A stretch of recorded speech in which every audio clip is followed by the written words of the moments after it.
আমি ৰাজ্যৰ নিবনুৱা যুৱক যুৱতীসকলৰ বাবে এটা নতুন সিদ্ধান্ত লৈছোঁ।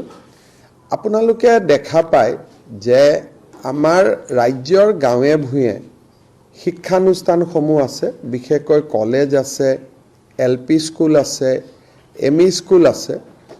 আৰু যেতিয়া আমি চেন্ট্ৰেলাইজ গ্ৰেড 4ৰ পৰীক্ষা পাতোঁ তেতিয়ালে সাধাৰণতেই আমাৰ গাঁৱত যিজন কৰ্মচাৰী হ'ব লাগে প্ৰাথমিক বিদ্যালয়খনত, মাধ্যমিক বিদ্যালয়খনত বা হাইস্কুলখনত মেৰিটত কেতিয়াবা বেলেগ জিলাৰ পৰাও ল'ৰা ছোৱালী গৈ পায়।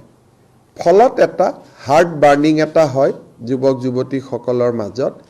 সেইকাৰণে চৰকাৰে এটা সিদ্ধান্ত লৈছে যে LP school, ME school, higher secondary school এই তিনিওটা লগত যিমান চতুৰ্থ বৰ্গৰ কৰ্মচাৰী হ'ব সেইখিনি আমি এটা নীতি প্ৰণয়ন কৰিম, যি নীতিৰ জৰিয়তে নিজৰ গাঁওখনৰ পৰাই ল'ব পাৰিব। কিন্তু গাঁৱতো কাক ল'ব পাৰিব? মেৰিটত ল'ব লাগিব, এনেই ল'ব নোৱাৰে। গাঁৱতো মেৰিটতে হ'ব।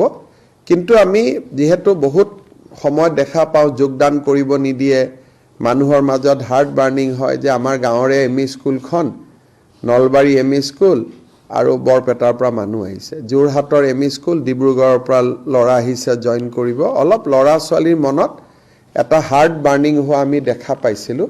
সেইকাৰণে আমি এটা সিদ্ধান্ত লৈছোঁ যে যিয়ে ল'ৰা ছোৱালী যি জাগাত স্কুলখন হ'ব, যদি LP স্কুলখন হয় সেই ৰেভিনিউ ভিলেজৰ পৰা হ'ব, হাইস্কুলখন যদি হয় সেই গাঁও পঞ্চায়তৰ পৰা হ'ব, বা হায়াৰ ছেকেণ্ডেৰী স্কুল হ'লেও গাঁও পঞ্চায়তৰ পৰা হ'ব। এইটো LPৰ পৰা হায়াৰ ছেকেণ্ডেৰী স্কুললৈকে হ'ব। কলেজত আকৌ মেৰিট বেচিছতে হ'ব, বা আন চৰকাৰী পোষ্টবিলাকতো মেৰিট বেচিছত হ'ব।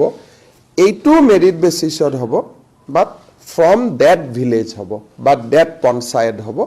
এইটোৰ ফলত যিবিলাক মানুহৰ এতিয়া ধৰক অংগনবাদী কৰ্মী এগৰাকী সেই গাঁৱৰে হয়, মেৰিটেড হয় কিন্তু সেই গাঁৱৰে হয়, সেইকাৰণে হাৰ্ট বাৰ্নিংটো নাথাকে। আমি এইবাৰ এটা সিদ্ধান্ত লৈছোঁ যে আমাৰ এই ব্যৱস্থাটোৰ মাজেৰে হাৰ্ট বাৰ্নিংটো একেবাৰে নোহোৱা হৈ যাব।